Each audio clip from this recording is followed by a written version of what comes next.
बेटा जी, राधे राधे सभी लोगों को। आशा करता हूँ कि सभी लोग मस्ती में हो, मज़े में हो। ठीक है, मुझे एक बात बता, ये इधर ऑनलाइन के बच्चे दिखाना मेरे को। सो सभी रसगुल्ले बच्चों ध्यान से सुनो, अपना एएस चल रहा है इम्पेयरमेंट ऑफ असेट्स। बहुत अच्छा एएस है। इस एएस में क्या हुआ है कि पहली चीज़ है हमें फोकस करनी है सिर्फ असेट पर, और उस असेट की अगर वैल्यू कम हो गई परमानेंटली तो ऐसा कौन सा स्टैंडर्ड है जिस स्टैंडर्ड की वजह से हम उसकी वैल्यू को कम कर सकते हैं अपार्ट फ्रॉम डेप्रिसिएशन और अमोर्टाइजेशन।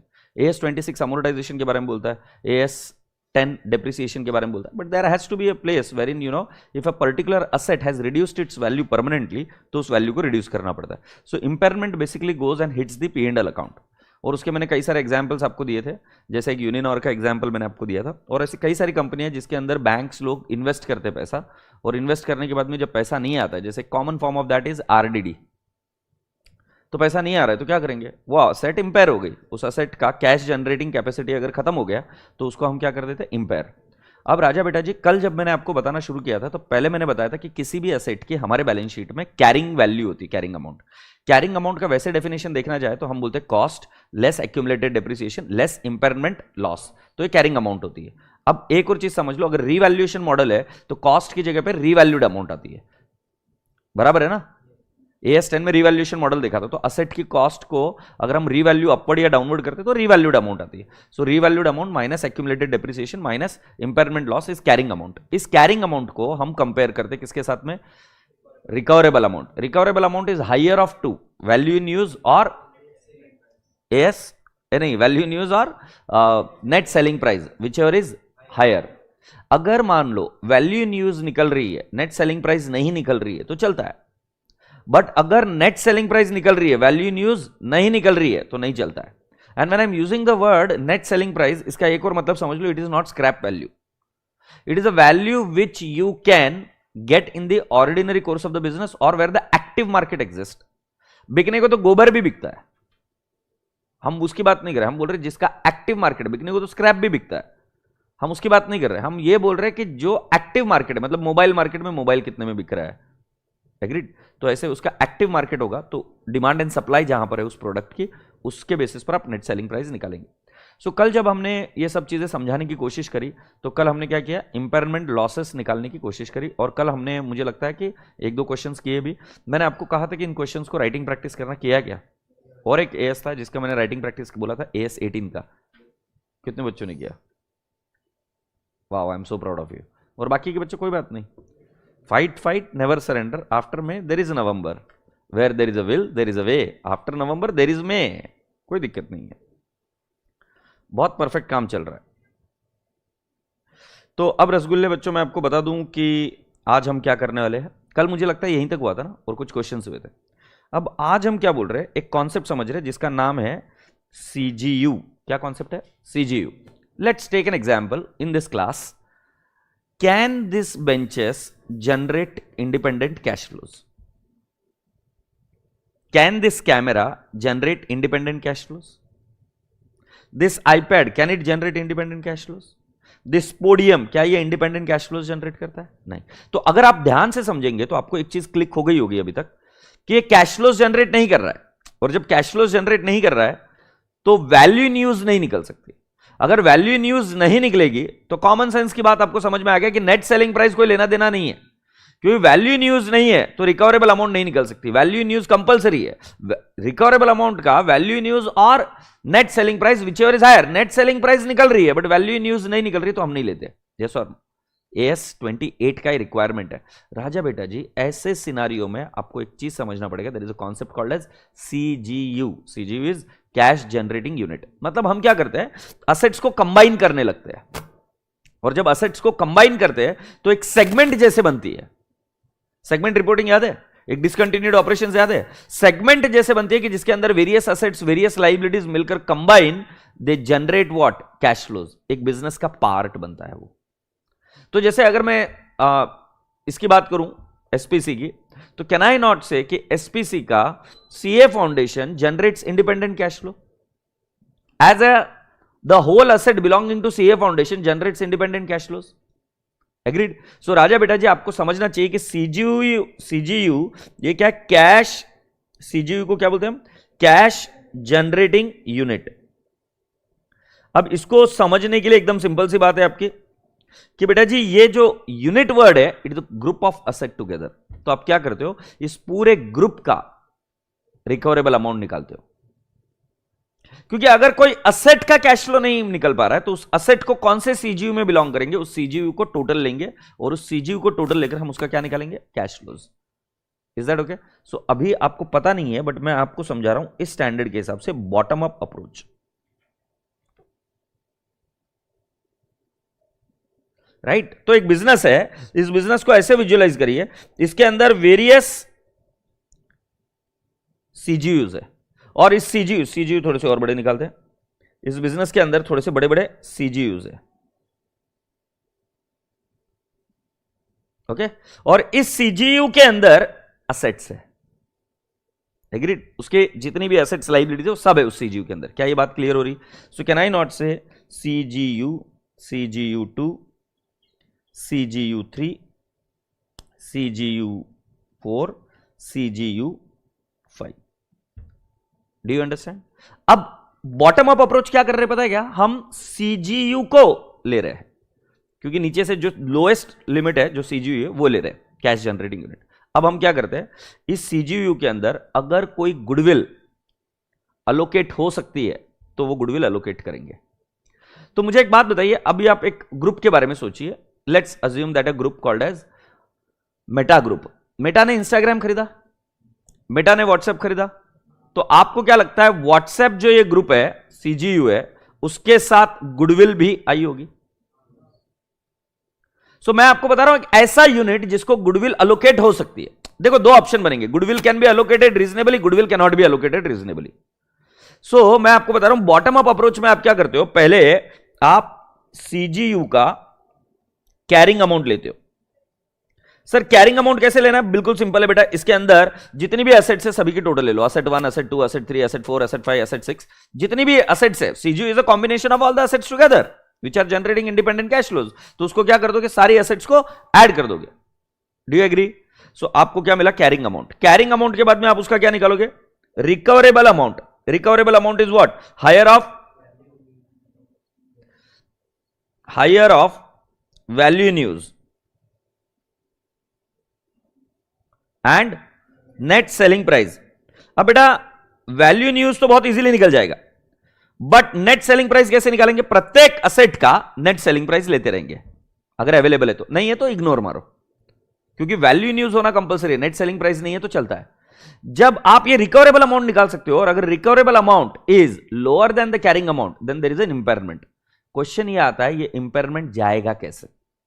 मतलब अभी तक का तो बहुत आसान था, सिर्फ जो हम असेट के लिए कर रहे थे वो किसके लिए कर रहे हैं, CGU के लिए। अब CGU नाम की कोई असेट नहीं है मेरे बुक्स में, तो मैं राइट ऑफ किसके अगेंस्ट करूं? इंपेयरमेंट अगर रहा तो उस केस में स्टैंडर्ड ये बोलता है if goodwill can be reasonably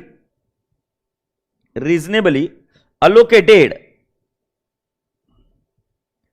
to CGU, okay, write off goodwill first. मतलब AS14 अगर आपको याद होगा तो 5 सालों में राइट ऑफ करते हैं, बट CGU का कॉन्सेप्ट ऐसा है कि भाई साहब अगर ये हुआ कुछ भी इंपेयरमेंट हुआ एक CGU का जिसके अंदर गुडविल भी कंपोनेंट है, गुडविल को पहले उड़ाओ, कुछ दिमाग नहीं लगाना, जितना गुडविल है और जितना इंपेयरमेंट लॉस है। तो फॉर एग्जांपल गुडविल अलोकेट हुई है 10 लाख और आपका इंपेयरमेंट लॉस है 8 लाख गुडविल के अगेंस्ट राइट ऑफ कर दो। अगर मान लो आपका ऑप्शन ऐसा बनता है गुडविल है 10 लाख और आपका इंपेयरमेंट लॉस आ रहा है 14 लाख, तो पहले गुडविल राइट ऑफ होगी पूरी 10 लाख और फिर जो बचा हुआ 4 लाख है, जो बची हुई एसेट्स है, उसके कौन से रेशियो में बांटोगे? You will distribute it in the carrying amount ratio. मतलब हम ये ऐसे अज्यूम करके चलते हैं कि प्रत्येक असेट जो उसके अंदर है उसकी कैरिंग अमाउंट होगी, उस कैरिंग अमाउंट के रेशियो में impairment loss will be distributed amongst all the assets. Yes और नो?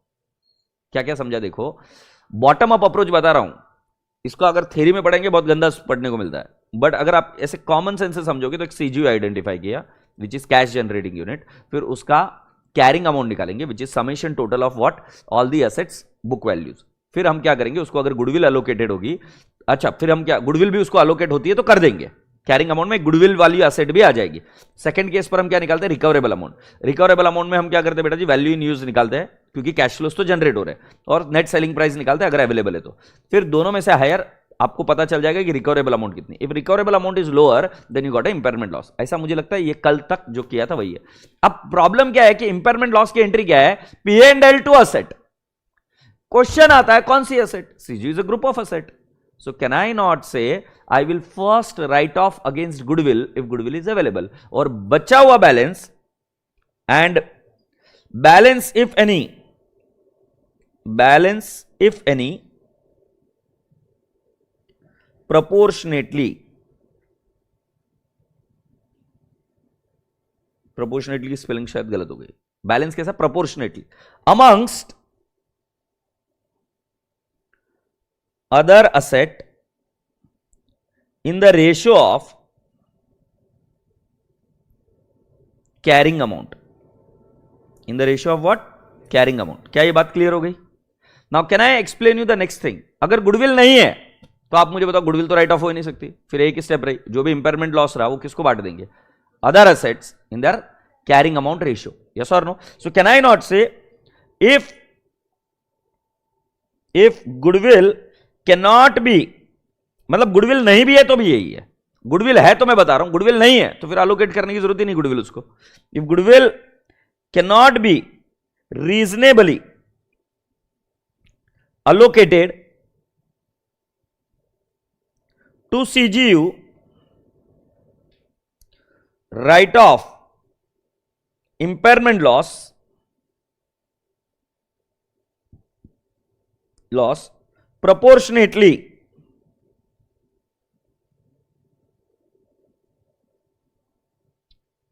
amongst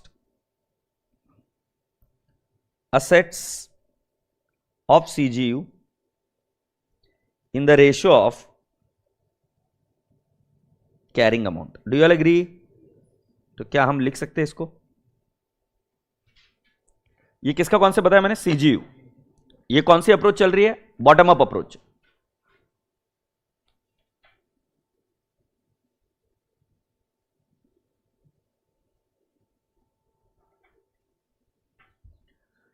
जय जय शिव शंभो, जय जय Shiv Shambho.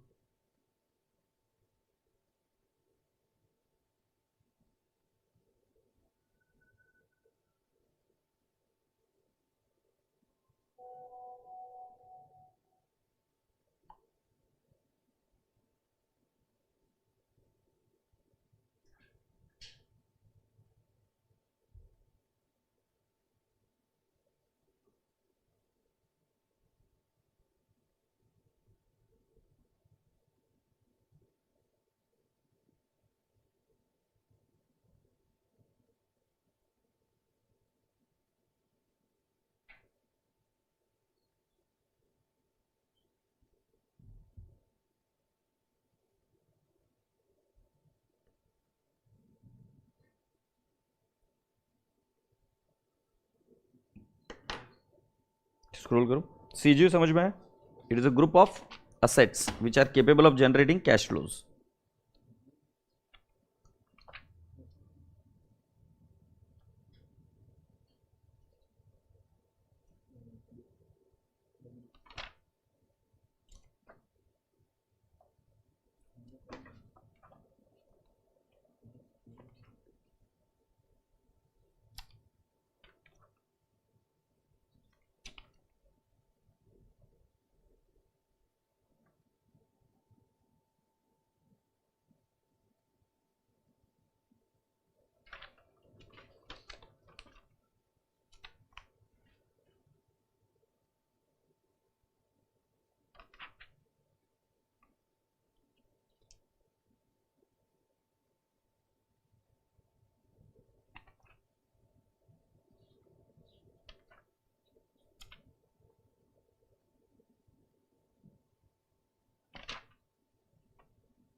Shall I proceed?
हो गया, गुड।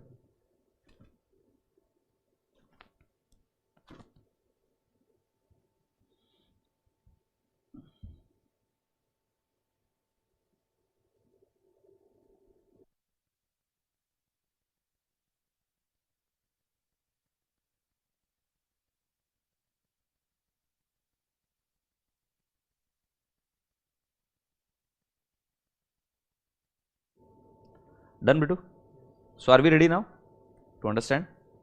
सो रसगुल्ले बच्चों, इस स्टैंडर्ड की और एक खास बात मैंने क्या करी है, इसके जितने भी क्वेश्चंस है मैंने सारे के सारे क्वेश्चंस आपके कंसेप्ट बुक में डाल दिए। सो कंसेप्ट बुक से आपको इंपेयरमेंट के प्रैक्टिकल एस्पेक्ट समझ में आ जाएगा, और इस पर आज तक जो सीए फाइनल का रिकॉर्ड रहा है उसके अंदर वो प्रैक्टिकल क्वेश्चन ज्यादा पूछते हैं। यहां तक हो जाए तो सुन लो अभी। अब जरा आ जाओ इधर, प्लीज कम डाउन टू, कल का अगर आपको याद होगा तो मैंने रिवैल्यूएशन रिजर्व के बारे में बताया था कि अगर इंपेयरमेंट लॉस रहेगा तो पहले किसके अगेंस्ट राइट ऑफ करना है, रिवैल्यूएशन रिजर्व, और फिर उसके बाद में पी एंड एल। तो एक बार जरा चेक करिए, जर्नल एंट्रीज फॉर केस 2, ये किसके बारे में बात चल रही बेटा जी, रिवैल्यूएशन मॉडल के बारे में। एग्रीड? केस 2 ये वाला था, अबे हो नहीं। सो रिवैल्यूएशन मॉडल के अंदर अगर फर्स्ट मॉडल है कॉस्ट मॉडल, तो हमारी entry impairment loss to asset, और इंपेयरमेंट लॉस किधर हिट कर गया, पी एंड एल। अब सेकंड केस में भी एंट्री वही है, नो रिवैल्यूएशन रिजर्व है, so impairment loss to asset and P and L to what, impairment loss. But अगर रिवैल्यूएशन रिजर्व है तो पहली एंट्री आएगी impairment loss to asset, do you agree?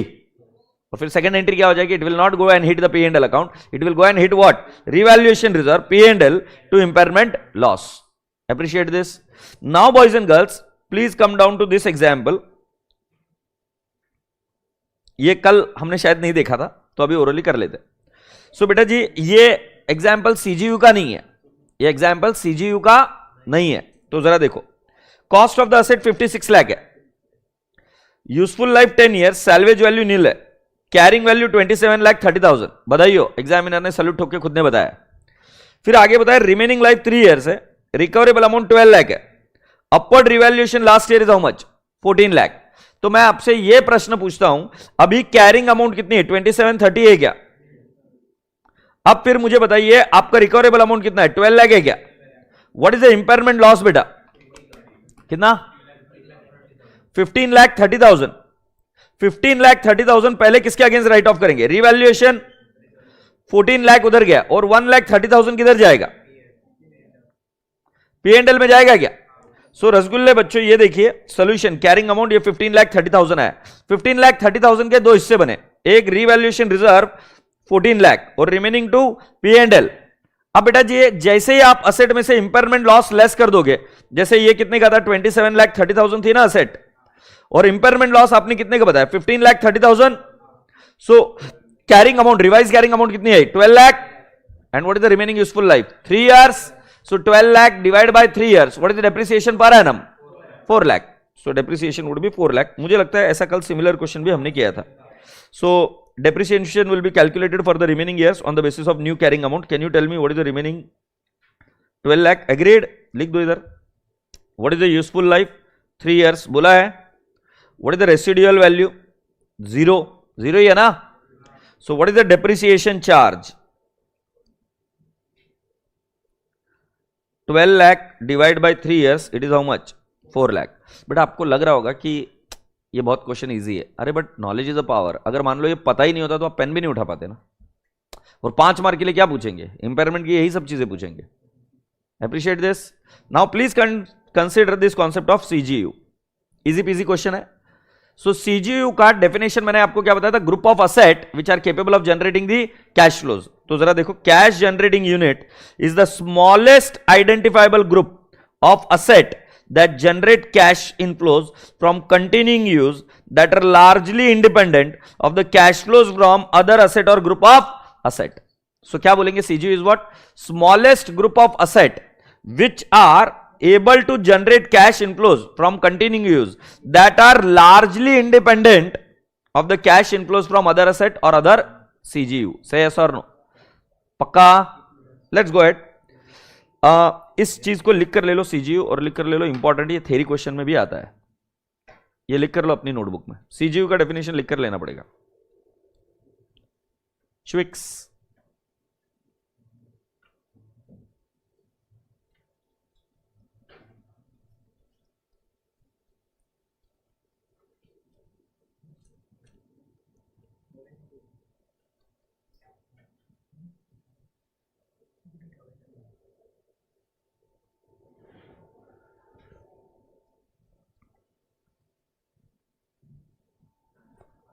कुछ आ रहे क्या कमेंट्स?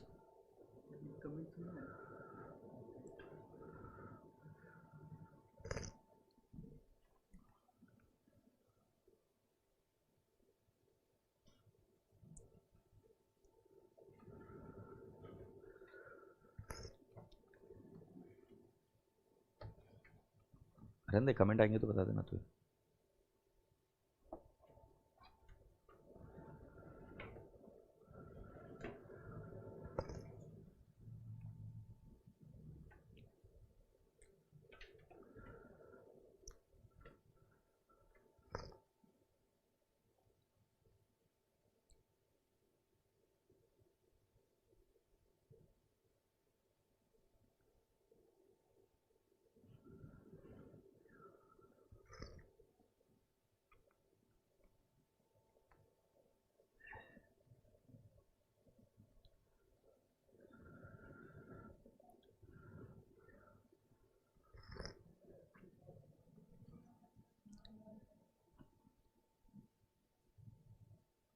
हो गया?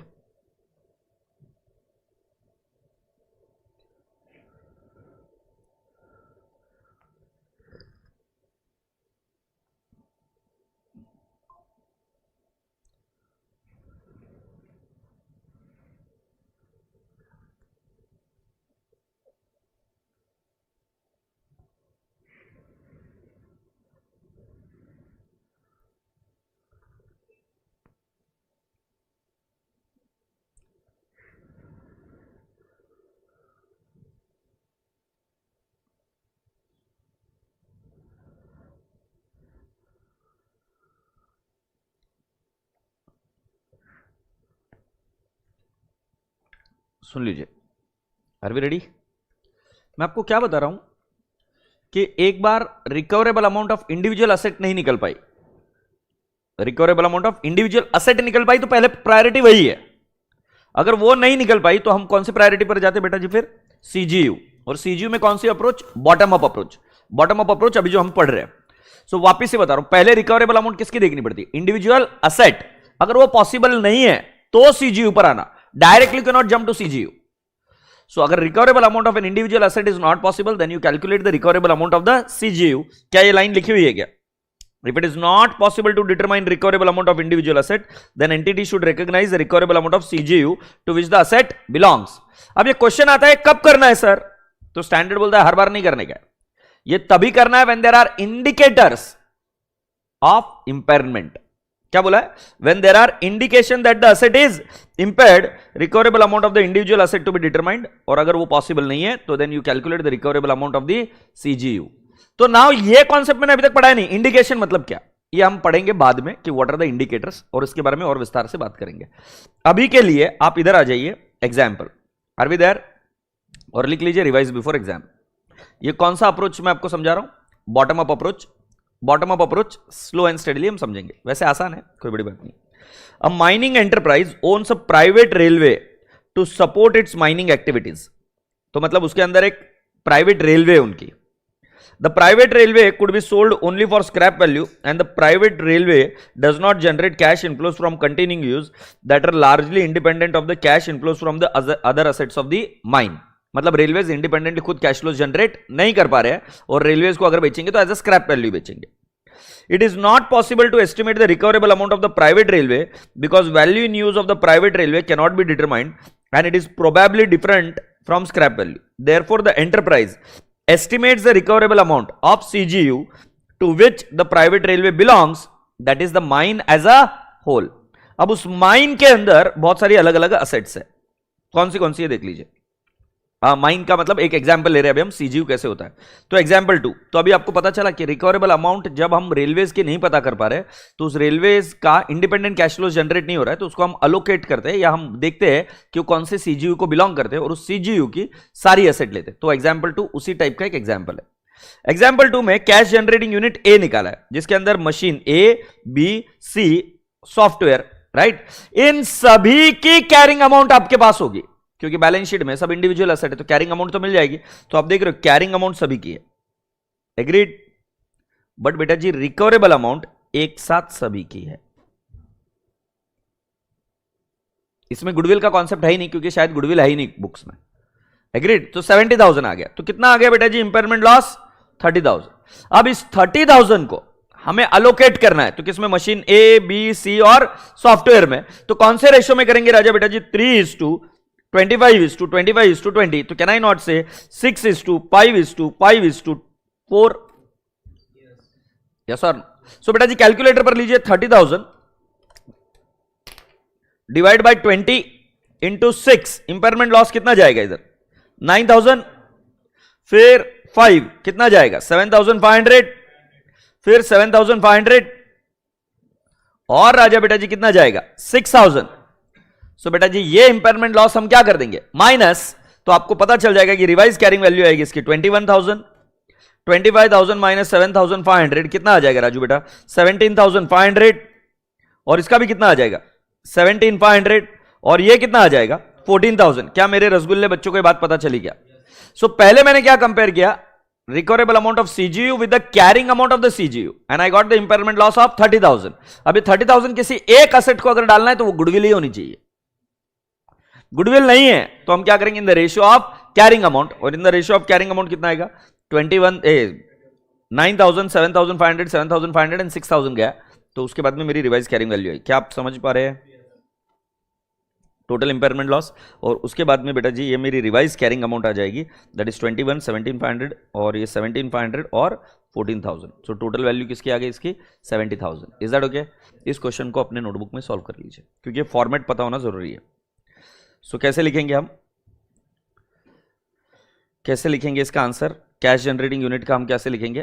कॉलम्स ऐसे ही बनेंगे। पहला वाला क्या बनेगा? सीजीयू, फिर उसके बाद में पर्टिकुलर्स और फिर नेम ऑफ द असेट्स, फिर क्या लिखेंगे? Carrying amount. और कैरिंग अमाउंट के बाद में रिकवरेबल अमाउंट जब लिखेंगे तो इंडिविजुअल कॉलम्स में निल निल निल निल निल आएगा और रिकवरेबल अमाउंट डायरेक्टली कौन से कॉलम में आएगी? टोटल कॉलम में। फिर वहां से कंपेयर करके आप क्या निकालोगे? Impairment loss. फिर इस इंपेयरमेंट लॉस का अलोकेशन, नेक्स्ट हेडिंग बनता है अलोकेशन ऑफ इंपेयरमेंट लॉस। बेटा ये मैं लिखकर सॉल्व करूं कि आपको जम जाएगा? ये जम जाएगा ना? तो मैं वाइप कर दूं कि रहने दूं? ये जो लिखा है मैंने वाइप ऑफ कर दूं ना कि रहने दूं? ठीक है। तो मतलब कंफ्यूज मत हो जाना, लिख मत देना दोबारा। चलो अभी फुर्ती से करो भाई, फुर्ती से करो। ये मैं क्यों बोल रहा हूं लिखने के लिए? हमें फॉर्मेट इसका परफेक्ट करना पड़ेगा तब जाके हम एग्जाम में कर पाएंगे। क्योंकि इसमें यह अड़चन नहीं आएगी, समझा नहीं, इसमें अड़चन नहीं आएगी कि लिखना कैसा एग्जाम में नहीं समझेगा।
Very good.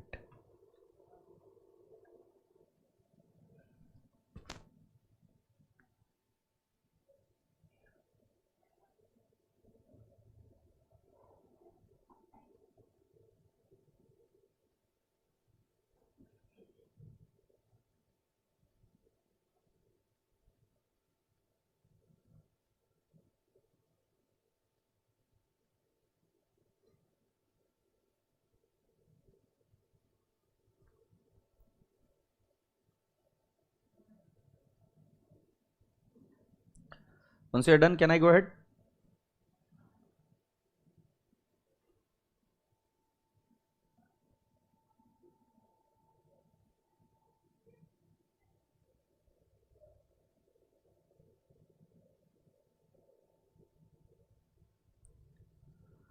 अच्छा, अभी तक ये पूरी तरीके से बॉटम अप अप्रोच हुई नहीं है, तो बॉटम अप अप्रोच को थोड़ा सा और समझते हैं विस्तार से।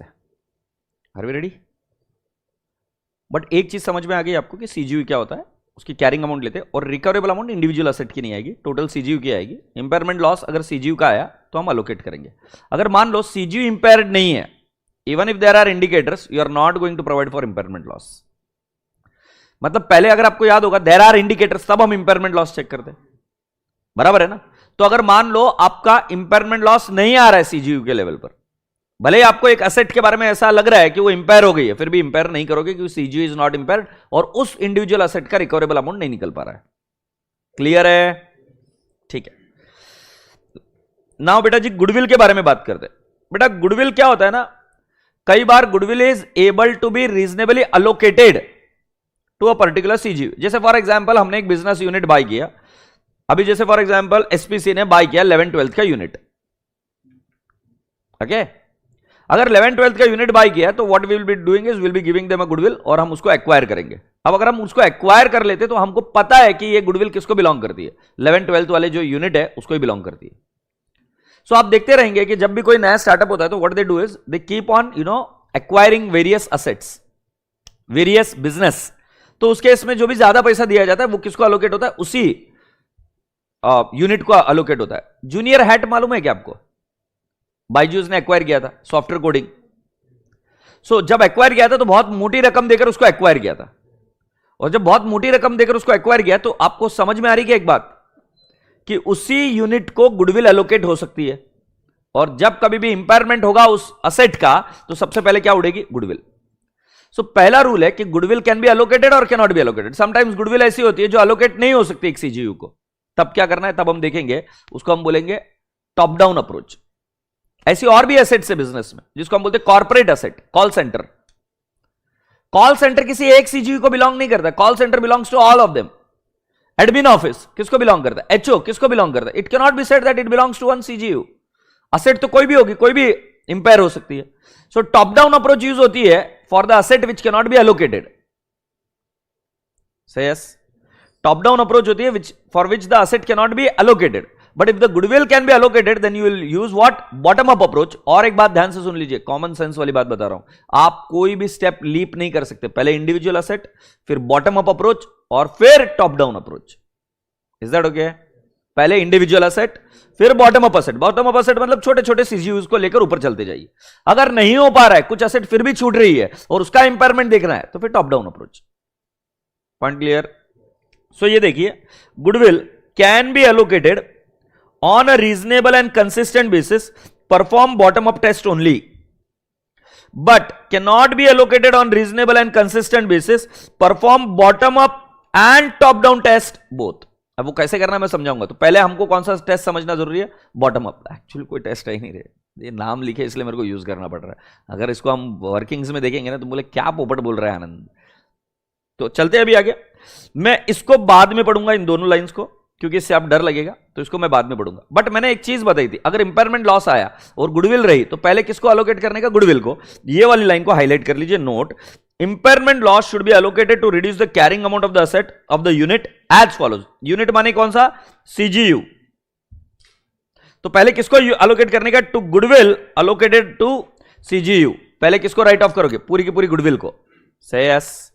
फिर then the other assets of the unit on pro rata basis, मैंने इसको क्या बोला था, proportionately based on the carrying amount of each asset in the unit, unit का मतलब क्या है, CGU, cash generating unit, agreed. So बेटा जी एग्जाम्पल आ जाइए, पहला वाला जो एग्जाम्पल था उसके अंदर गुडविल थी नहीं, अभी ये नेक्स्ट एग्जाम्पल इसके अंदर क्या है, गुडविल रहेगी, आर वी देयर? सो बेटा जी at the end of 2020 enterprise M acquired 100% of the enterprise Z for 3000 lakhs। Okay, अब आगे, Z has 3 cash generating unit A, B, C with net fair value. Highlight the word net fair value. I am not using the word carrying amount. अगर आपको याद होगा तो goodwill जब calculate होती है तो AS14 में हमने सीखा था cost of acquisition less net asset, और net assets were taken at fair value. So क्या हुआ, एक एंटिटी है जिसका नाम क्या है बेटा जी, M। M ने एक्वायर किया किसको, Z को, और Z को एक्वायर करते हुए गुडविल आई होगी। Let's take an example 40 lakhs goodwill आई होगी। अब Z के अंदर 3 CGU है, CGU1, CGU2, CGU3। अब क्वेश्चन ये आता है कि बेटा जी हम गुडविल को अलोकेट कैसे करेंगे, goodwill can not be allocated on carrying amount basis, goodwill is allocated on the basis of fair value of the assets acquired. ये हमने कहां पढ़ा था, AS14 में, इंपेयरमेंट बात ही नहीं कर रहा मैं, गुडविल फेयर वैल्यू के बेसिस पर कैलकुलेट होती है ना। सो बेटा जी हम क्या करेंगे, इन असेट्स को लेंगे, इन सभी के असेट्स को लेंगे, कौन सी अमाउंट पर, कैरिंग अमाउंट, और उसमें क्या जोड़ेंगे, गुडविल। बट गुडविल कैसे अलोकेट करेंगे, CGU1, 2, 3, क्योंकि हमें गुडविल आई थी पूरे Z की, बट CGU1, 2, 3 में हम कैसे अलोकेट करेंगे, on the basis of fair value. इधर सिर्फ ध्यान रखना गुडविल अलोकेट होगी, इंपेयरमेंट नहीं, उसके कैरिंग अमाउंट में ऐड करने के लिए कौन से बेसिस पर गुडविल ऐड होगी, फेयर वैल्यू। इसके आगे फेयर वैल्यू कहीं यूज नहीं होगी, कैरिंग अमाउंट ही यूज होगी। Is that okay? Impairment loss के लिए तो कभी भी, इंपेयरमेंट लॉस के लिए तो कभी भी आप कैरिंग अमाउंट ही यूज करेंगे, फेयर वैल्यू यूज नहीं करेंगे। सो जरा ध्यान से सुन लीजिए, हमने ऐसा बोला 3000 lakhs with the net fair value of 1200, 800 and 400 respectively. M recognizes goodwill of 600 lakhs। Lucky हो तुमको ये दे दिया है, बट अगर नहीं दिया जाता तो हम कैसे निकालते, तो कैन आई नॉट से कॉस्ट ऑफ एक्विजिशन कितना है, 3000, फिर हम क्या बोलेंगे, लेस नेट एसेट्स। अब बेटा जी नेट एसेट्स जो है वो एक Z की है पूरे, बट Z में क्या है, CGU3 है, तो जो मैं AS14 में सिखा रहा हूं वही पढ़ा रहा हूं अभी भी। तो मुझे क्या लेना है, fair value of all the asset. अब फेयर वैल्यू कहां पे, CGU में, सो हम लिखेंगे fair value, fair value of CGU। तो बताओ मुझे CGU1 का कितना है, 1000, फिर CGU2 का 800, CGU3 का 400 क्या। सो बेटा जी कैन आई नॉट से 2400 लेस हो जाएगा, सो what is the goodwill, 600 is the goodwill. अब ये 600 CGU1, 2, 3 को कौन से रेशियो में बिलोंग करती है, so it belongs in the ratio of 6:4:2। 12:8:4 is nothing but 6:4:2। Agreed? So CGU1 को 6:4:2 के रेशियो में आप बांटोगे, यस और नो, ये गुडविल को बांट दोगे तो उसकी कैरिंग अमाउंट में इन सभी को बांटोगे। आगे बढ़े, ये लिखना है क्या आपको, ये लिखकर ले लीजिए। अगर नहीं दिया हुआ एग्जाम में तो गुडविल कैसे कैलकुलेट करेंगे, तो ये मैंने लिखा कॉम्पिटिशन ऑफ गुडविल, साइड में लिखकर ले लो, उधर जगह है।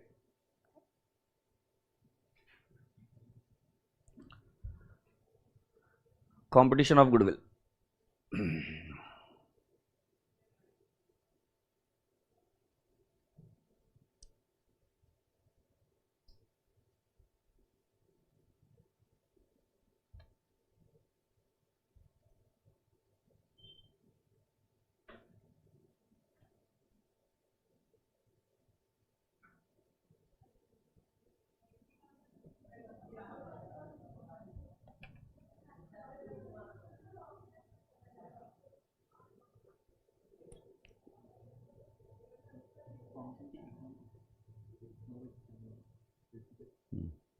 तो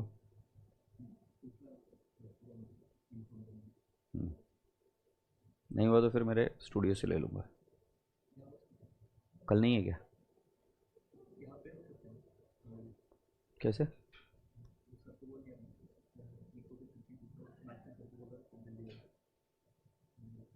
कितने बजे लेंगे, फिर इधर ले लूंगा।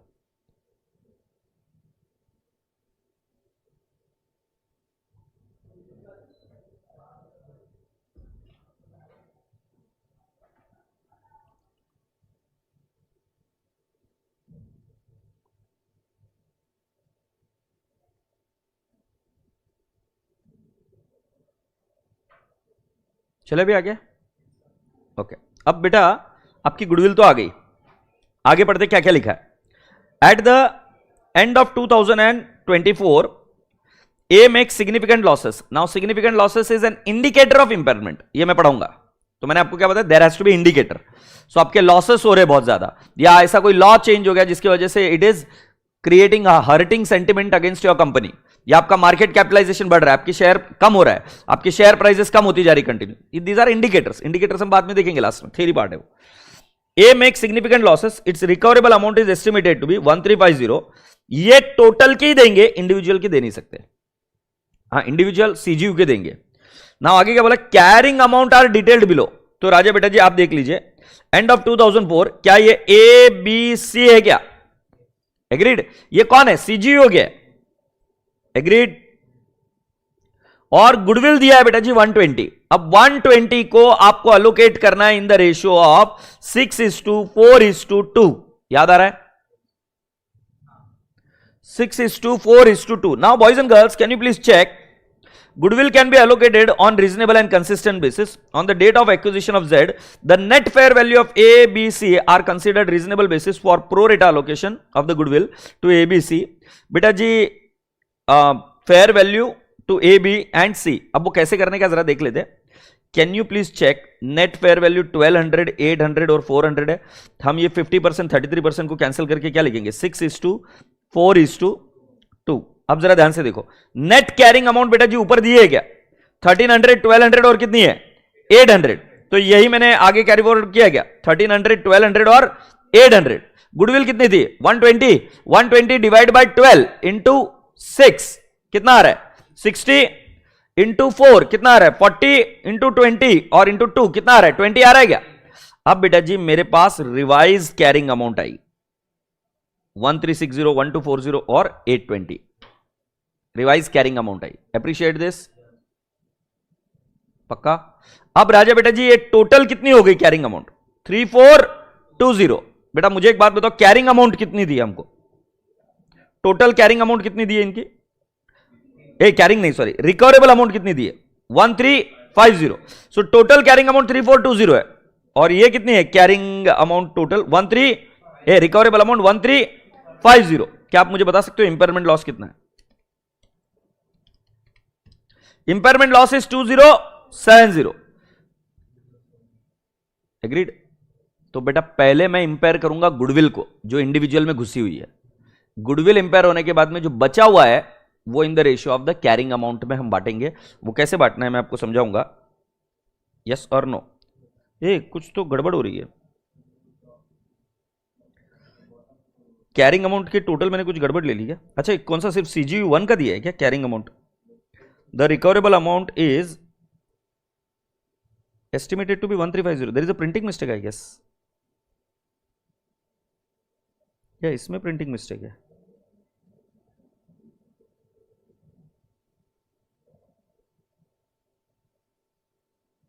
ये बेटा इधर थोड़ा सा मिस्टेक है, this is its recoverable amount. ये क्या बोला है इधर देखो, at the end of 2004 A makes, not Z, A makes, who makes losses, A. So ये रिकवरेबल अमाउंट किसकी दी है, सिर्फ ए सीजीयू की, बोला भैया। सो मैंने जो कंपेयर किया ना इधर की 2070 लॉस आ रहा है, ये गलत बात है बेटा जी। ये एक्चुअली मुझे कंपेयर करना पड़ेगा इसके साथ, 1360 को कंपेयर करना पड़ेगा किसके साथ, 1350। तो इंपेयरमेंट लॉस कितने का आएगा, 10। Do you all agree? और इंपेयरमेंट लॉस है 10। सो बेटा जी क्या मैं इसको सॉल्व करके बता सकता हूं? So let's go ahead. पहले हमने कॉम्पिटिशन ऑफ गुडविल कर दिया, is that okay? Now let's write down headings to competition of impairment loss।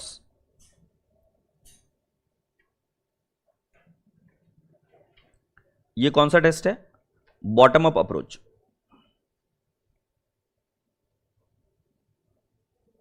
सो हमारा आएगा पहले पर्टिकुलर्स और फिर क्या क्या आएगा बेटा जी, सीजीयू, ए बी सी, और इधर क्या आ जाएगा, टोटल। एक बार देखना चाहो तो देख भी सकते हो। Are we ready? So step number 1 is my carrying amount. Carrying amount, तो कैरिंग अमाउंट में मैं क्या करूंगा, असेट की कैरिंग अमाउंट। अभी असेट्स की कैरिंग अमाउंट मुझे दिया हुआ है, ए का है 1300, 1200 and how much do you say 800। फिर मैं बोलूंगा goodwill allocated, so goodwill allocated in the ratio of, can I not say 6:4:2 in fair value, ये भूलना मत। सो बेटा जी कितना आएगा इधर 60, फिर 40, फिर 20। So what is the total carrying amount 1360, 1240 और 820। Appreciate this. Then I will write down second point, recoverable amount.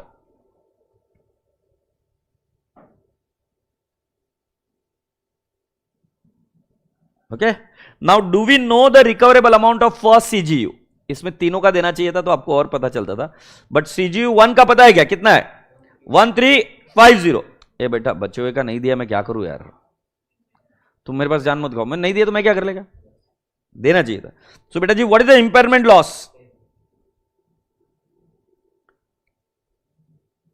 Impairment loss is how much 10, and this impairment loss will be written off against what, goodwill। goodwill इधर कितनी थी 60 थी ना, so 60 में से कितनी उड़ाएंगे 10, उसके एसेट में नहीं जाएगी। अब जरा देखो ये सीजीयू ए है, इस सीजीयू ए में बहुत सारी अलग अलग एसेट्स है और इसके अंदर एक और एसेट हमने एलोकेट की गुडविल। गुडविल का वैल्यू कितना है 60। अब इंपेयरमेंट लॉस जो है मैंने क्या समझाया आपको, पहले किसके अगेंस्ट राइट ऑफ करोगे, गुडविल, तो गुडविल में से 10 माइनस होगा और ये कितनी रह जाएगी 50, बाकी की एसेट्स इंपेयर नहीं करनी पड़ेगी। Is that okay? So impairment loss is 10, so I will write down note, in case of CGU A impairment loss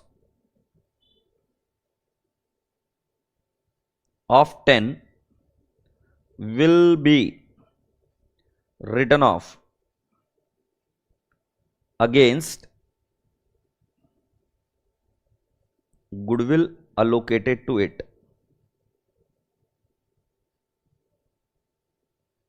Is that okay? अब मैं आपसे एक प्रश्न पूछता हूं, सपोज इंपेयरमेंट लॉस आ जाता 80, तो गुडविल कितने से उड़ जाती 60, फिर कितना इंपेयरमेंट लॉस रहता 20। अब जो 20 का लॉस रहा वो किसके अगेंस्ट बांटेंगे, सीजीयू ए। बट सीजीयू ए में क्या है, अलग अलग असेट्स है, इधर बाजू में किया मैंने वो, तो उन अलग अलग असेट्स की कैरिंग अमाउंट के रेशियो में वो लॉस जाएगा। क्या हमने ऐसे ही लिखा था क्या, पहले गुडविल को राइट ऑफ करो, गुडविल को राइट ऑफ करने के बाद में जो बचा हुआ इंपेयरमेंट लॉस है that will be charge to the carrying amount of the other asset in that CGU, yes और नो? ऑलराइट, तो हम क्या करते, पहले इंपेयरमेंट लॉस निकालते प्रत्येक सीजीयू का, उसमें अगर गुडविल रहेगी तो गुडविल को उड़ाते, गुडविल नहीं है तो जो बचा हुआ जो इंपेयरमेंट लॉस है वो जो असेट्स है उसके अंदर उसकी कैरिंग अमाउंट के रेशियो में बांट देते हैं। अच्छा गुडविल को हमने कैसे बांटा, ये बहुत इंपॉर्टेंट था, इन द रेशियो ऑफ 6:4:2, क्योंकि उधर गड़बड़ हुई तुम्हारी प्रॉब्लम हो गई।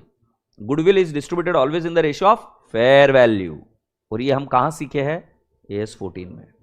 ठीक है, लिख लो अभी, competition of impairment loss.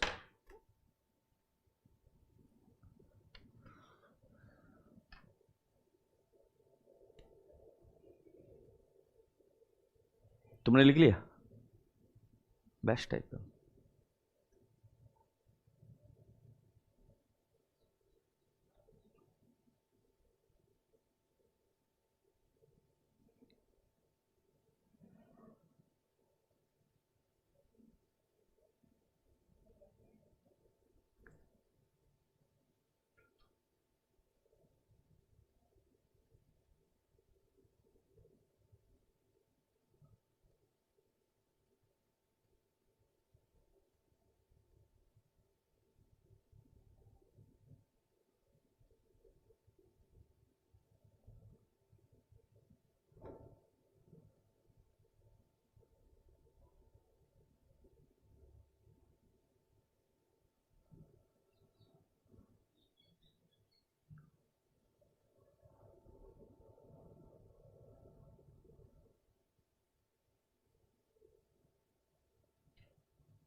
Shall I scroll up?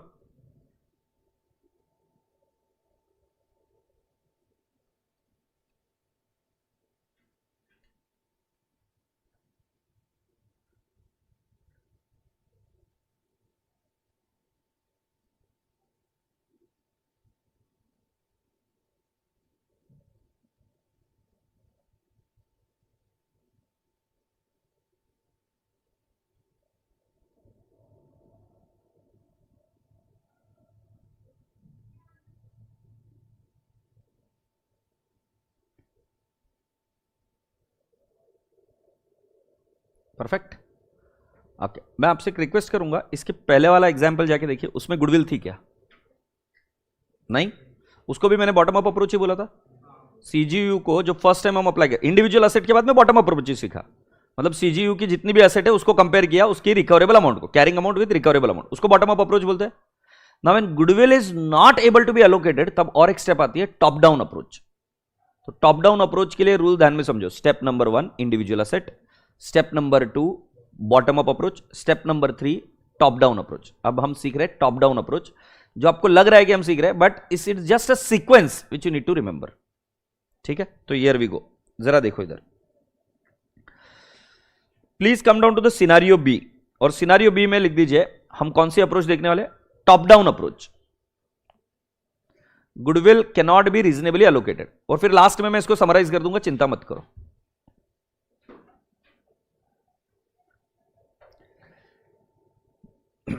इस एग्जाम्पल में क्या लिखा है? There is no reasonable way to allocate the goodwill that arose on the acquisition of Z to A, B and C। क्या बोल रहे तुमको समझ में? क्या मीनिंग है इसका? कोई तरीका नहीं है जिसमें हम A, B, C जो CGU है उसको गुडविल अलोकेट कर पाए। Clear? Going ahead, at the end of 2004 Z's recoverable amount is estimated at 3,400। Please underline the word Z's recoverable amount. At the end of 2004 M first applies the bottom up test. ये तो मैंने पहले ही बताया था, हर बार क्या apply करेंगे? Bottom up test. फिर it compares A's recoverable amount to its carrying amount excluding goodwill. अब आपको दिखा है कि कैरिंग अमाउंट दी हुई है 1300 और रिकवरेबल अमाउंट है 1350। सर 1350 रिकवरेबल अमाउंट हमारी कहां से आई है? ये पिछले क्वेश्चन में भी 1350 दिया है क्या? Yes. So recoverable amount of A दिया हुआ है क्या? 1350। पिछला एग्जांपल जो है ना उसका ही कंटिन्यूएशन है। 1350 दिया है क्या? एक्सक्लूडिंग गुडविल, और फिर उसके बाद में हम इंपेयरमेंट लॉस निकालते हैं। तो जरा ध्यान से सुनिए मैं क्या करूंगा, आप मेरे साथ लिखेंगे, when goodwill can not B allocated to CGU reasonably। ठीक है, तो इसके लिए स्टेप नंबर 1 है bottom up test. Bottom up test का मतलब है कि आपको CGU लेना पड़ता है जिसका इंपेयरमेंट आपको चेक करना है। CGU लेवल पर होता है काम। सो हम लिखेंगे CGU A। क्लियर? हमने क्या लिखा? CGU A। फिर हम क्या करेंगे? आई will write down carrying amount of CGU A, in the bracket लिखूंगा एक्सक्लूडिंग गुडविल। तुम पूछोगे गुडविल क्यों नहीं ले रहे? क्योंकि वो रीजनेबली एलोकेट हो ही नहीं पा रही है। यही बात थी ना, रीजनेबली एलोकेट हो गया तो एलोकेट कर दो। तो बेटा जी कितनी उसकी कैरिंग अमाउंट है? मेरे हिसाब से नेट कैरिंग अमाउंट 1300 है ए की। एग्रीड? फिर मैं बोलूंगा रिकवरेबल अमाउंट। रिकवरेबल अमाउंट कितना है? Recoverable amount 1350। सो राजा बेटा जी here I will write down impairment loss is 0 as recoverable amount is greater than carrying amount, impairment loss is 0। Do you all agree or not? तो बेटा जी क्या फर्क पड़ा? कुछ भी तो मेरी स्टेप में फर्क नहीं पड़ा। आप अगर गुडविल को अलोकेट नहीं कर पा रहे हो तो मैंने क्या ले लिया? कैरिंग अमाउंट ले लिया ए का, उसका रिकवरेबल अमाउंट लिया वो ले लिया, और उसको कंपेयर कर निकाल दिया कि भाई साहब कि कोई इंपेयरमेंट है क्या? तो किसी भी असेट का इंपेयरमेंट नहीं है। अगर होता तो मैं क्या करता? इधर इंपेयर कर देता पहले इसको। Point clear? Now we will understand top down approach.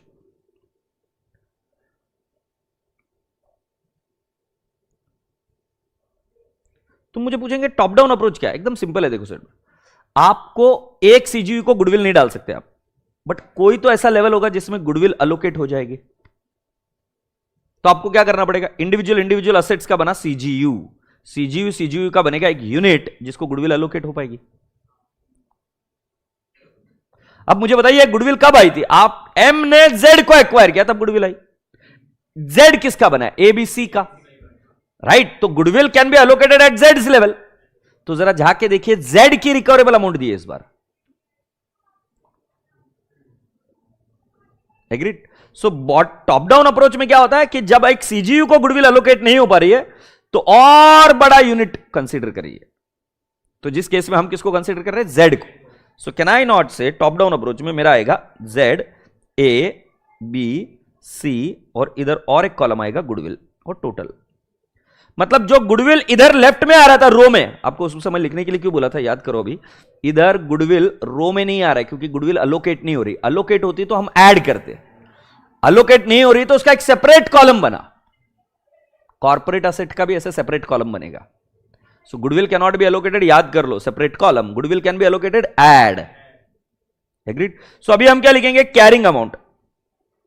बेटा कैरिंग अमाउंट वापस दे रखी है मुझे कितनी? 1300, फिर 1200, फिर 800 और राजा बेटा जी गुडविल कितनी है?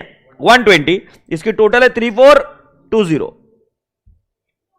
फिर बेटा जी recoverable amount, amount of Z. बेटा जी इधर कुछ भी नहीं आएगा क्योंकि सीजीयू की रिकवरेबल अमाउंट नहीं है मेरे पास, और हम ऑलरेडी बॉटम अप टेस्ट से ए को चेक कर चुके हैं। तो दोबारा ए का रिकवरेबल अमाउंट मत लिखो, दिया है तो भी। यस और नो? तो राजा बेटा जी total recoverable amount of Z कितनी है? 3400। राजा बेटा जी रिकवरेबल अमाउंट ऑफ जेड, तो ये चारों मिलाकर जेड बनते हैं क्या? तो इसलिए मैंने टोटल के नीचे लिखा और इधर क्या लिखा? नील। Is that okay? अब राजा बेटा जी आप मुझे बताइए इंपेयरमेंट लॉस कितना आएगा? कितना है? ये आ गया 20, क्योंकि हमारा recoverable amount is lower then carrying amount by 20। अब अपने दिल से पूछो पहले किसको राइट ऑफ करेंगे? मैंने आपको क्या समझाया? पहले किसको राइट ऑफ करेंगे? गुडविल, बस। सो इंपेयरमेंट लॉस, सो हम क्या लिखेंगे? इंपेयरमेंट लॉस अलोकेटेड टू, अच्छा इधर ही कर दूं ना, इंपेयरमेंट लॉस अलोकेटेड टू किसको? गुडविल। ये 20 इधर लेस होगा, हमेशा पहले गुडविल राइट ऑफ होगी। सो बेटा जी can I not write down carrying amount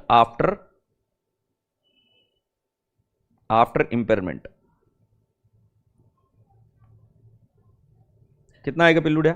1300, 1200, 800 और 100।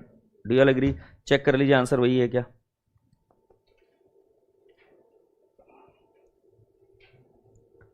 हमने क्या बोला? इंपेयरमेंट लॉस 20 है क्या? और उन्होंने क्या बोला? Therefore M recognises an impairment loss 20 that it allocates fully in goodwill in accordance with para 87 of AS 28। मतलब पूरा गुडविल को। और अभी आपको पता चला कि टोटल को कंपैरिजन किया। तो कीवर्ड क्या पढ़ा? Goodwill can be reasonably allocated. Step number 1 क्या करने का? गुडविल इधर आएगा रो में और गुडविल एलोकेट होगी, फिर उसकी रिकवरेबल अमाउंट के साथ कंपेयर करो और उसके अंदर सबसे पहले क्या राइट ऑफ होगा? Goodwill component. दूसरा वाला कौन सा? Goodwill can not be allocated, तो उसको उन्होंने नाम क्या दे दिया? छपरी नाम। टॉप डाउन अप्रोच मतलब पूरे ग्रुप का देखकर कर बताओ। बॉटम अप्रोच मतलब एक एक सीजीयू को देखो, मतलब नीचे से ऊपर जाओ सीजीयू से। और टॉप डाउन अप्रोच मतलब ऊपर से, मतलब एक बार इंडिकेटर दिखा तो तीनों स्टेप होगी। पहली वाली स्टेप इंडिविजुअल असेट, फिर बॉटम अप और फिर टॉप डाउन। मतलब जब कभी भी टॉप डाउन करना है तो उसके पहले बॉटम अप करना जरूरी है। तो goodwill can not be allocated, तो उसके इसमें पहले बॉटम अप विदाउट गुडविल और फिर टॉप डाउन। क्लियर? और टॉप डाउन में हम क्या करते हैं? गुडविल का एक अलग कॉलम बनता है, जैसे मैंने अभी बनाया। किधर बना बे? गुडविल का एक अलग कॉलम बनता है और फिर राइट ऑफ करते जाएंगे। Is that okay? ए याद रहेगा ना? मैं तुमको बता रहा हूं, इतना सा याद रख लो। बॉटम अप में गुडविल इधर आती है, टॉप डाउन में गुडविल अलग कॉलम बनता है।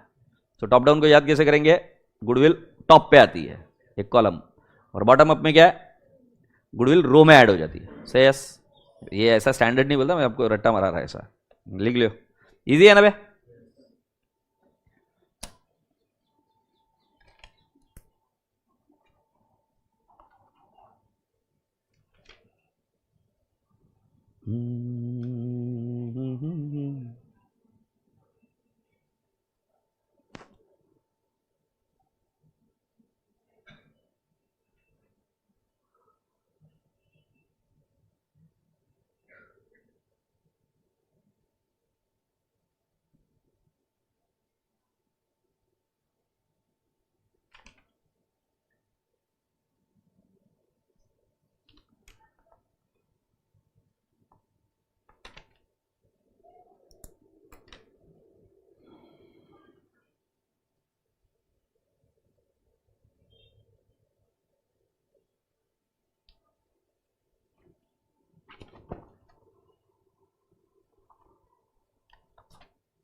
रेडी है भैया?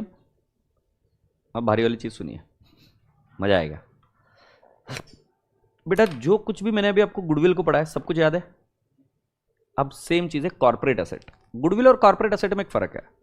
जब कभी भी बिजनेस खराब होता है तो गुडविल सबसे पहले उड़ती है, नाम शोहरत सबसे पहले उड़ता है।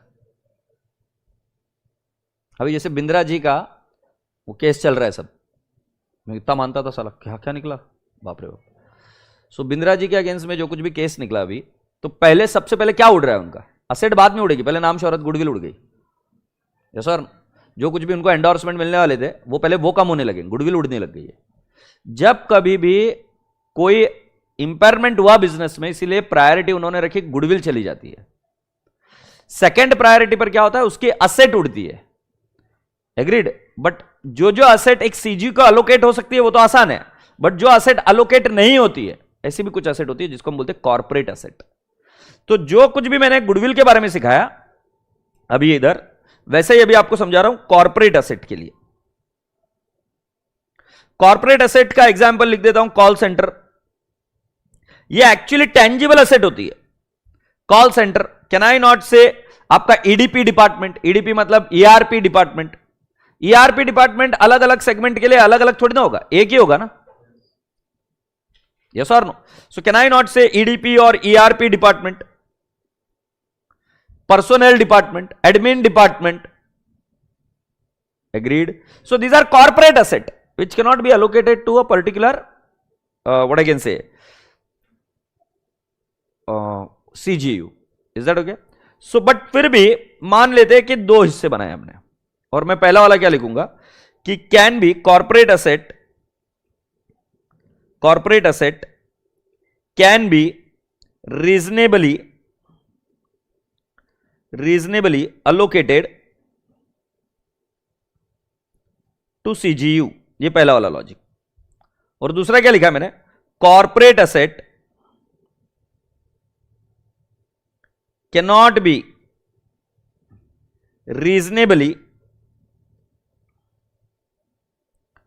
Allocated to CGU। Agreed?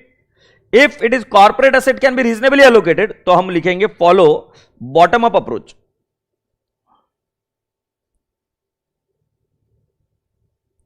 Corporate asset cannot be reasonably allocated to CGU, so then we'll first apply bottom up and then top down। बराबर है? अब जरा याद करो कि मैंने एक क्वेश्चन कराया था जिसका एग्जाम्पल ए का, ये मैंने लिखकर भी सॉल्व किया था, अगर आपको याद होगा तो। इसके अंदर मैंने क्या किया था, ये इधर गुडविल अलोकेट की थी।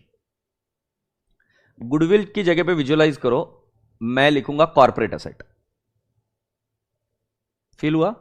जो गुडविल दिख रहा है ना इधर, ये कौन सा अप्रोच है? बॉटम अप है ना? तो जो गुडविल अलोकेट की थी रो में, उसकी जगह पे क्या लिख देंगे? Corporate asset. तो नई कैरिंग अमाउंट मिलेगी।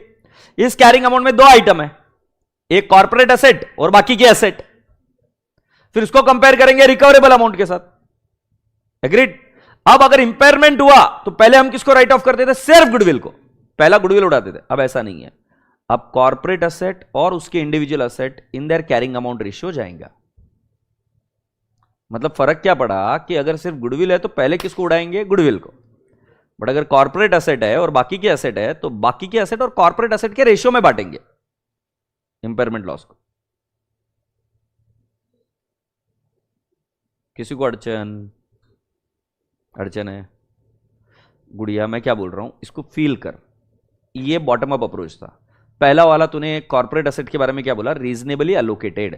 रीजनेबली अलोकेटेड मतलब तेरे को कैसा दिखना चाहिए? पर्टिकुलर CGU1, CGU2, CGU3 ये हो गए। अब इसको अलोकेट करेगी तू, क्या अलोकेट करेगी? Corporate asset. तो रीजनेबल बेसिस पर उसमें ऐड हो गया। तो जहां पर गुडविल दिख रहा है वैसा एज्यूम कर कि उधर क्या आ गया? कॉर्पोरेट असेट आ गया। सो पहले वाले में कॉर्पोरेट असेट कितनी घुसी? 60। अब तू नई कैरिंग अमाउंट मिल गई तुझे, दोनों को ऐड कर फिर उसके नीचे क्या लिखेगी तू? Recoverable amount. रिकवरेबल अमाउंट प्रत्येक CGU की तुमको देंगे। अब दोनों को कंपेयर करके तू इंपेयरमेंट लॉस निकालेगी। ये तो आसान है। अब इंपेयरमेंट लॉस निकलने के बाद में पहले हम किसके अगेंस्ट राइट ऑफ करते थे? गुडविल। अब मैं बोल रहा नहीं कर सकते। अब क्या करना पड़ेगा? इन द रेशियो ऑफ आपको बांटना पड़ेगा 130:6। 130 सीजीयू अपनी असेट को डालेगा और 6 कॉर्पोरेट असेट को जाएगा। Do you realise? तो क्या फर्क पड़ा गुडविल और कॉर्पोरेट असेट में? गुडविल में पूरा का पूरा गुडविल को राइट ऑफ कर देते और कॉर्पोरेट असेट में इन the ratio of the other carrying asset of carrying value of the assets of CGU and what corporate asset. Point clear? Perfect. अगर मान लो इधर सोच के बताइए, पहले हम क्या करेंगे, इधर corporate asset can not be reasonably allocated, तो सीजीयू को इंडिविजुअल लेवल पर चेक करेंगे क्या?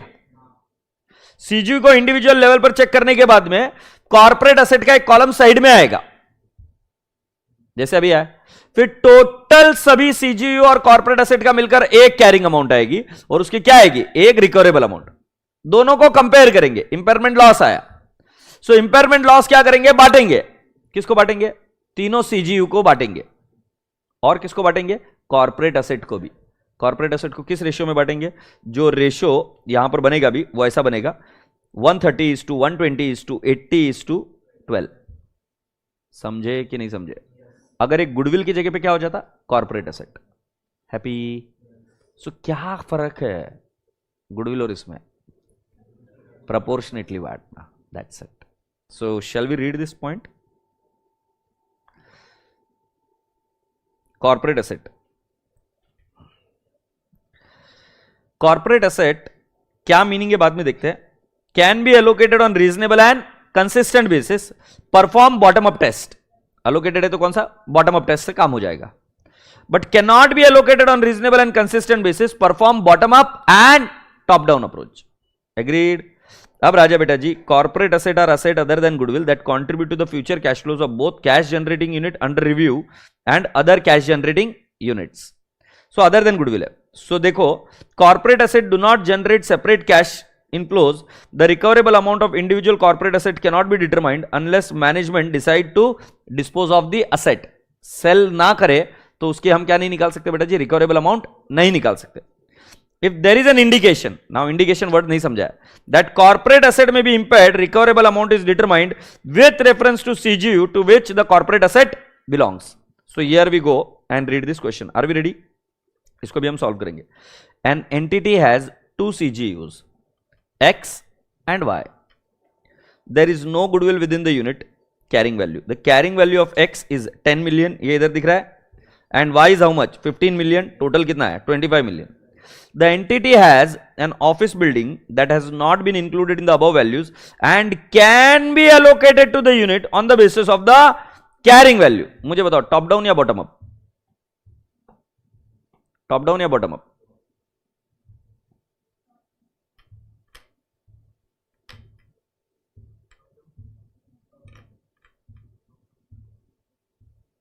तुम्हारा कौन सा आंसर है? हाँ, तुम्हारा? हाँ, अच्छा, रीजन बताओ मुझे, क्यों इतने चमन लोगों को पढ़ा रहा हूं मैं? रीजन बताओ तो, क्यों टॉप डाउन? क्यों?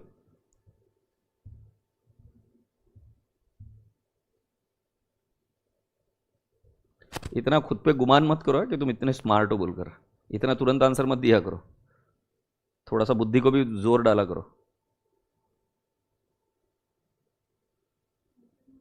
क्यों अभी क्यों चेंज है?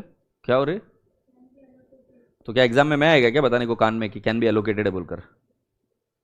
क्या पढ़ा था अभी इधर? गोबर खा के पढ़ते हो क्या? सुबह सुबह सूंघ के आ जाते हो। Can be allocated on a reasonable basis ना, तो कौन सा बेसिस जाएगा? बॉटम अप ना।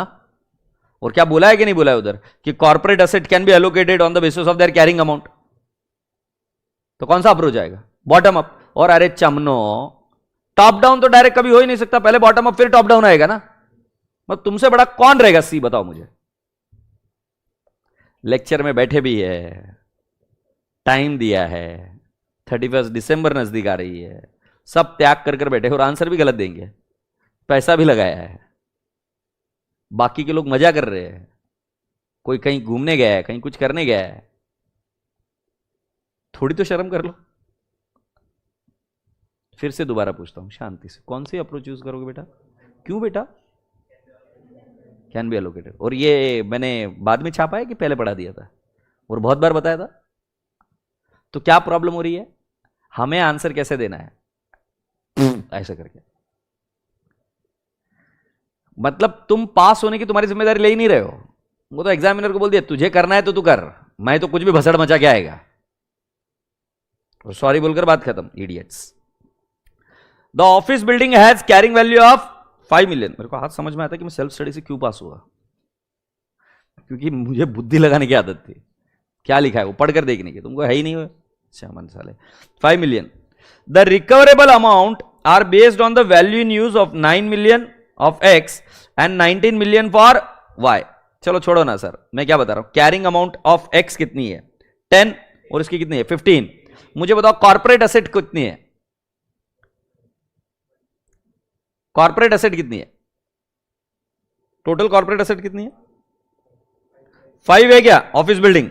अच्छा मुझे बताओ कौन सी अप्रोच आपने बोली, बॉटम अप या टॉप डाउन। बॉटम अप में रो में आता है कि कॉलम में आता है, रो में आता है। तो देखो रो में उसको अपोर्शन किया इन द रेशियो ऑफ 10:3, सॉरी 2:3, ठीक है। तो 5 को 2:3 में करेंगे तो इधर कितना ऐड हुआ 2, और इधर कितना है 3, तो कितना है 12 और 18। रिवाइज कैरिंग अमाउंट आई क्या, इसको कंपेयर करेंगे उसकी recoverable amount, value in use 9 और कितनी है 19, ये 9 और 19 आए क्या। फिर राजा बेटा जी 12 और 9 को कंपेयर करेंगे तो इंपेयरमेंट लॉस कितना है 3, और दूसरे वाले केस में कितना है 0, हाँ नहीं। अब बेटा जी ये जो 3 है ये किसके अगेंस्ट एलोकेट होगा, प्रोपोर्शनेटली ना। पहले हम किसको उड़ा देते थे गुडविल, अब गुडविल को उड़ाएंगे या दोनों को, तो दोनों को कौन से रेशियो में उड़ाएंगे 5:1। 5:1 कैसा है 10:2 है, तो रेशियो क्या बना 5:1। Do you all agree. अच्छा उन्होंने बताया नहीं, ये मैं पूरा आगे का सॉल्व करके बताता हूं। Is that okay. ऑलराइट। सो राजा बेटा जी एक काम करेंगे, आप इसको लिख कर लेते हैं एक बार, राइट। सो लिख दीजिए when corporate asset can be reasonably allocated, when corporate assets can be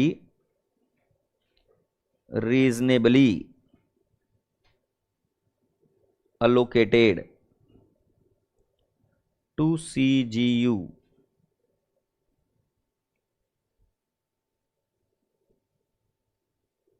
Are we done?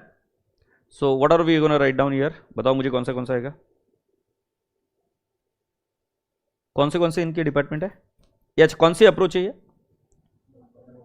Bottom up.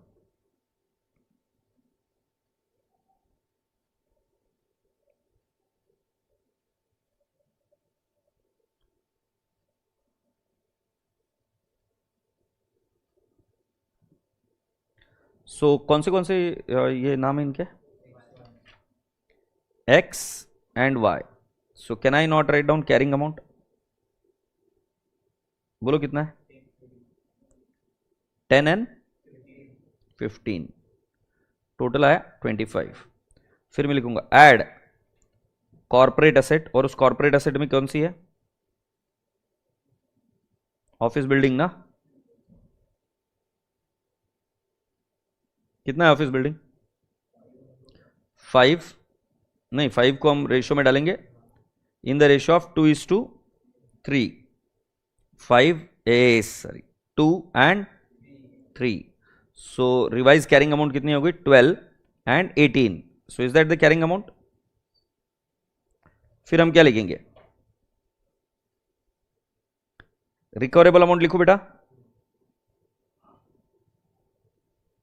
Recoverable amount इसकी कितनी है 10 नहीं 9 है ना, 9 and 19। सो राजा बेटा जी इंपेयरमेंट लॉस इधर आएगा 3, और 18 - 0, इधर कुछ भी इंपेयरमेंट लॉस नहीं है।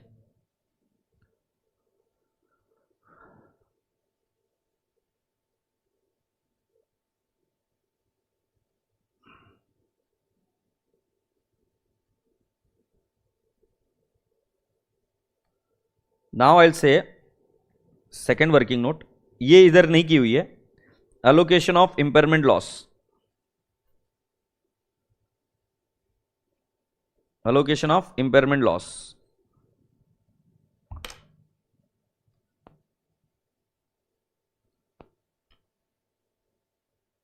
Allocation of impairment loss, are we there? So allocation of impairment loss में हम लिखेंगे impairment loss is 3, so it should be divided between what? Assets of X and office building. नहीं, वाई को क्यों जाएगा यार, वाई में तो इम्पेयरमेंट लॉस है ही नहीं ना। सो एक्स के अंदर 2 असेट है ना, 10 and 2. So can I not say allocation of impairment loss? So I'll write down X and corporate asset. Okay. So I'll write down impairment loss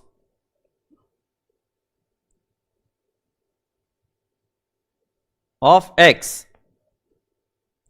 Agreed? तो हम कितना impairment loss of X? 3 in the ratio of 10:2.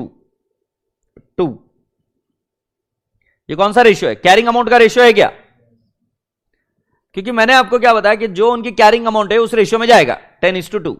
सो बेटा जी लो 3 divide by 12 into 10 कितना आएगा? 2.5. और राजा बेटा जी इधर कितना आ जाएगा? 0.5. ये उन्होंने तो आगे सॉल्व नहीं कर दिया, बट आपको आशा करता हूं कि समझ में आ रहा है. Is that's okay?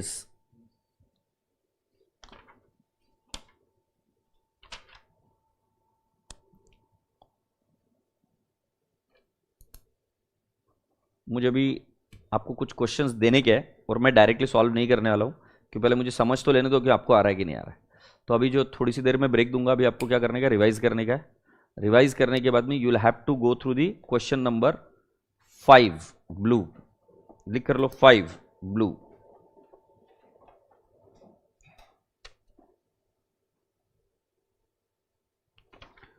फाइव के बाद में आपको नेक्स्ट लेना है 7 ब्लू.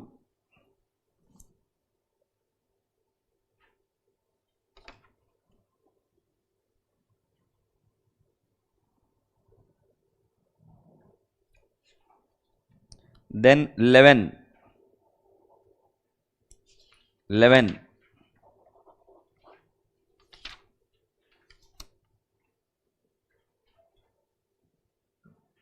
11 के बाद में 1 येलो.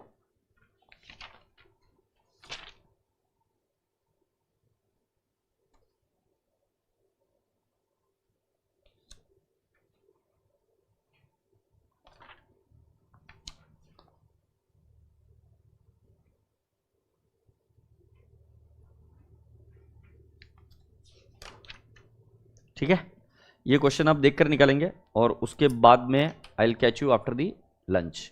तो अभी आप इतने क्वेश्चन देख के निकालेंगे और उसको एक बार रीड कर लेंगे. प्लीज वो दिमाग में डाल दो, टॉप डाउन और बॉटम अप. ये नाम में कंफ्यूजन है बहुत आसान. अलोकेट हो रहा है तो बॉटम अप इधर. वो कॉर्पोरेट एसेट भी हो सकती है, गुडविल भी हो सकती है. गुडविल रहा तो पहले गुडविल उड़ती है, और अगर कॉर्पोरेट एसेट रही तो कॉर्पोरेट एसेट और उसकी बाकी के एसेट इन दैट रेशियो जाता है. और अगर टॉप डाउन अप्रोच रहा तो सारे यूनिट्स को एक साथ लेकर इधर एक कॉलम बनता है. फिर उसकी रिकवरेबल अमाउंट कंपेयर करते, इधर नील नील नील आता है. और जब कंपेयर करने के बाद में इंपेयरमेंट लॉस आया तो वो इंपेयरमेंट लॉस आप क्या करते हो?